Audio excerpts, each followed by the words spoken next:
আমাদের মাননীয় প্রধানমন্ত্রী আজকে সকালে সরকারের পক্ষ থেকে বন্যা পরবর্তীতে পুনর্বাসন প্রকল্প হাতে নিয়েছেন। তখন আমরা চিন্তা করলাম, যেই শিক্ষা আমাদের নেতা আমাদেরকে দিয়েছেন মানুষের পাশে দাঁড়াতে, আত্মমানবতার সেবায় আত্মনিয়োজিত করতে, তাই আজকে এই হাটাজারিতে বাংলাদেশ জাতীয়তাবাদী দলের পক্ষ থেকে 30টি পরিবারকে আমরা পুনর্বাসনের দায়িত্ব নিয়েছি। আমাদের মাননীয় প্রধানমন্ত্রী দায়িত্ব নিয়েছেন।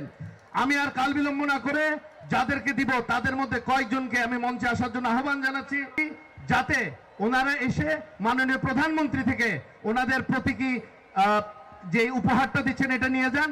সাথে সাথে আপনারা নিচে বসার সাথে সাথে আপনাদেরকে বাকিটা যেটা অ্যাকচুয়াল দিবে সেটা পৌঁছে দেওয়া হবে। আমি এখন বিনীতভাবে অনুরোধ জানাচ্ছি মোহাম্মদ আলাউদ্দিন, আপনি মঞ্চে আসুন। মোহাম্মদ আলাউদ্দিন।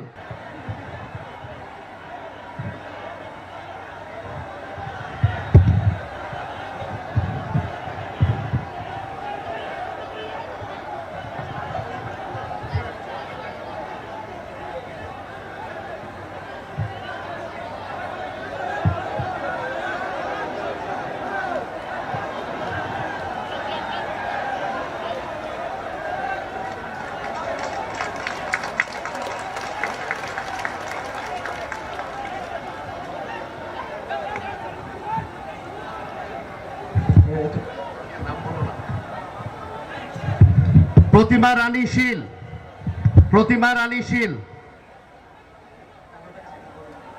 আবু কুরা বেগম দিদি,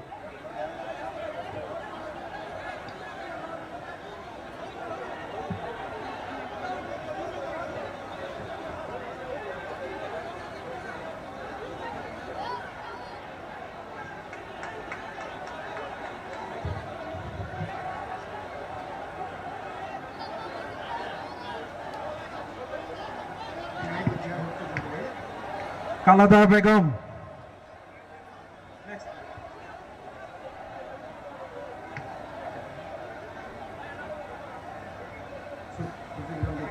সুজিত নন্দী,